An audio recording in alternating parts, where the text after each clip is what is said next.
Hi friends, welcome to our channel. Brahmamudi serial next ఎపిసోడ్లో ఏం జరగబోతోందో ఈ వీడియోలో చూసి తెలుసుకుందాం. రుద్రాని ప్లాన్ని తిప్పికొట్టిన కావ్య అసలేం జరిగింది అని తెలుసుకోవడానికి ఈ వీడియోని స్కిప్ చేయకుండా ఎండ్ వరకు చూసేయండి. రుద్రాని కావ్యని అందరి ముందు బ్యాట్ చేయాలని కావాలని తనకి స్వప్న మీద అపారమైన ప్రేమ ఉన్నట్లుగా నటిస్తూ స్వప్నకి సీమంతం చేస్తున్నట్లుగా ఒక వ్యూహాన్ని రచిస్తూ ఉంటుంది. అది అందరి ముందు అమలుపరుస్తూ ఉంటుంది. అప్పుడు కావ్య రుద్రాన్ని ప్లాన్ని తిప్పికొట్టడానికి కనకం దగ్గరికి వెళ్ళి స్వప్న సీమంతాన్ని తన పుట్టింట్లో చేయమని చెప్తుంది. అప్పుడు కనకం, అలాగేనమ్మా కావ్య, నువ్వింతలాగా నన్ను అడుగుతున్నావంటే దీని వెనకాల ఏదో చెప్పకూడని కారణం ఉందని నాకు అర్థమయ్యింది. నువ్వు చెప్పినట్లుగానే స్వప్నకి సీమంతం మాకున్నంతలో ఇక్కడే చేస్తాను అని అంటుంది. అప్పుడు కావ్య, కానీ ఒక్క మాట గుర్తుపెట్టుకో అమ్మా, నువ్వు అక్కడ గొడవ పడబోయేది రుద్రానితో. అలాగే నువ్వు అక్కడ ఉన్న వాళ్ళందరినీ ఒప్పించాలి, ఆఖరికి స్వప్నక్కతో సహా అని అంటుంది. అప్పుడు కనకం, నా గురించి తెలిసి కూడా ఎందుకు కావ్య నాతో ఇలాగా అన్నీ విడమర్చి చెప్తున్నావు? నేను వాళ్ళందరినీ అలా ఒప్పించేస్తాను అని అంటుంది. అప్పుడు కావ్య, సరే అమ్మా, నేను ఇక వెళ్ళొస్తాను అని వాళ్ళ ఇంటికి వెళ్ళిపోతుంది. మరుసటి రోజు రుద్రాని రాహుళ్ళ ఇద్దరూ కూర్చొని కావాలని అందరికీ వినపడేలాగా లెక్కలు రాసుకుంటూ ఉంటారు. అవి విని ఇందిరాదేవి, అపర్ణ, అసలు ఎన్నడూ లేనిది స్వప్న మీద రుద్రానికి అంత ప్రేమ ఎలా పుట్టుకొచ్చిందంటావు? అయినా ఇన్ని లక్షలు బిల్లు రాస్తుంది కదా, నిజంగా ఇదంతా జరుగుతుందంటావా అపర్ణ అని అంటుంది. అప్పుడు అపర్ణ, ఆ రుద్రాని గురించి మనకు తెలిసిందే కదా అత్తయ్య గారు, ఆ రుద్రాని కావాలని పంతానికి పోయి ఇలా చేస్తుంది.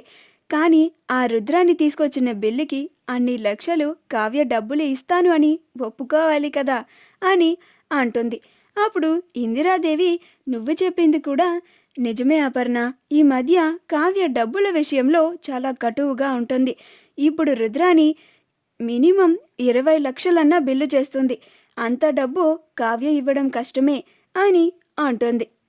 రుద్రాని లెక్కంతా రాయించిన తర్వాత ఆ పేపర్ని తీసుకొని వెళ్ళి కావ్యకి, ఇదిగో కావ్య, మొత్తం దీనికి ఎంత ఖర్చు అవుతుంది అని క్లియర్గా రాహుల్ చేత రాయించాను.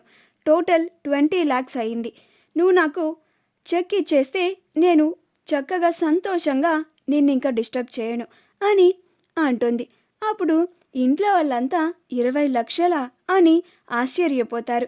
అప్పుడు కావ్య కూడా 20 లక్షలా అని అనుకుంటూ ఉంటుంది. అప్పుడు రుద్రాని, ఏంటి కావ్య అలా సైలెంట్గా ఉన్నావేంటి అని అంటుంది. అప్పుడు కావ్య 20 లక్షలా అని అంటుంది. అప్పుడు రుద్రాని, అవును కావ్య, జస్ట్ 20 lakhs, ఇది నేను ఖర్చు పెట్టే దాంట్లో చాలా తక్కువ అని అంటుంది.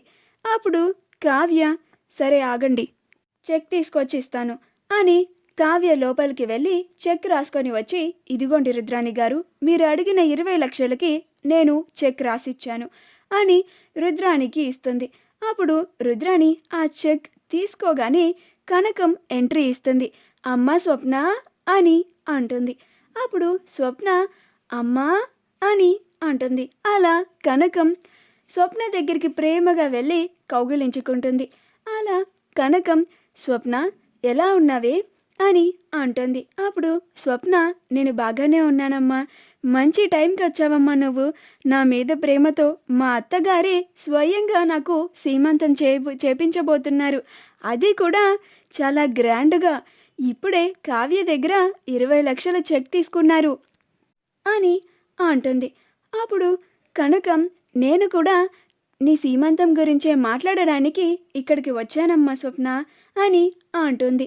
అప్పుడు రుద్రాని ఆశ్చర్యంగా చూస్తూ ఉంటుంది. సీమంతం గురించి మాట్లాడడానికి వచ్చానంటున్నావు, నువ్వేం మాట్లాడు కనకం అని అంటుంది. అప్పుడు కనకం, అంటే రుద్రాని గారు, అది మాకు ఒక ఆచారం ఉంది. మా ఇంటి ఆడపిల్లలకి మా ఇంట్లోనే సీమంతం జరిపించే ఆచారం, ఇది మా వంశాచారం అని అంటుంది. ఆ మాట వినగానే రుద్రాని ఆశ్చర్యపోతుంది. ఇంత ప్లాన్ వేసి కావ్య దగ్గర 20 లక్షలు తీసుకున్నాను.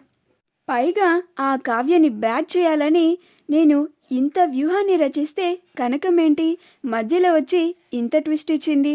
దీనికి అస్సలు ఒప్పుకోకూడదు అని అనుకొని నేను దీనికి ఒప్పుకోను.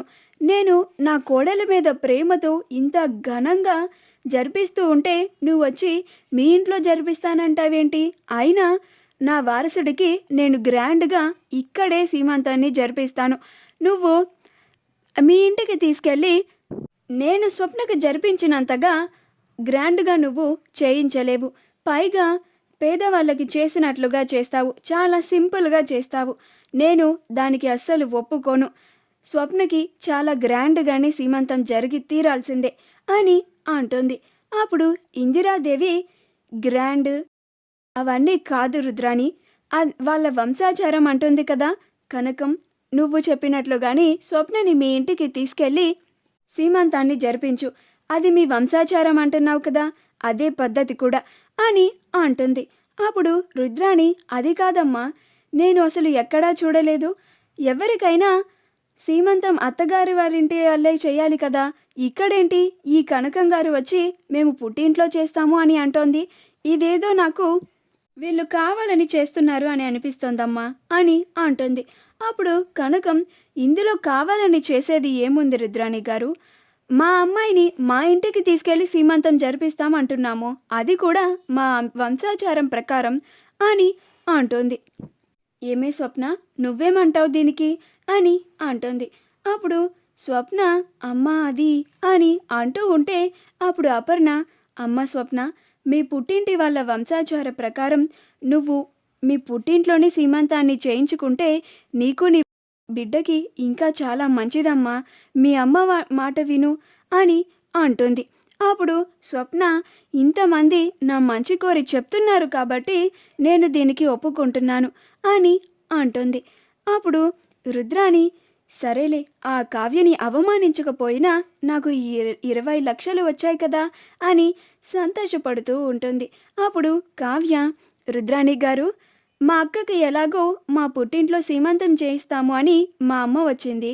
ఇక మీకు ఆ 20 లక్షలతో పని ఏముంది, ఆ చెక్ ఇలా ఇచ్చేయండి అని అంటుంది.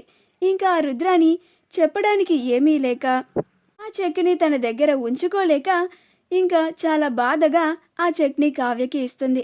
అప్పుడు కావ్య ఆ చెక్ని రుద్రాణి ముందే చించేస్తూ ఉంటుంది. అది చూసి రాహుల్ 20 లక్షలు చించేస్తోంది, పోతున్నాయి అని చాలా బాధగా చూస్తూ ఉంటాడు. రుద్రాణి కూడా బాధపడుతూ ఉంటుంది, కానీ అది బయటకి వ్యక్తపరచదు. మా వీడియో కనుక మీకు నచ్చినట్లయితే లైక్ చేయండి, షేర్ చేయండి, మా ఛానల్ని సబ్స్క్రైబ్ చేసుకోండి, పక్కనే ఉన్న బెల్ ఐకాన్ని క్లిక్ చేయడం మాత్రం మర్చిపోకండి.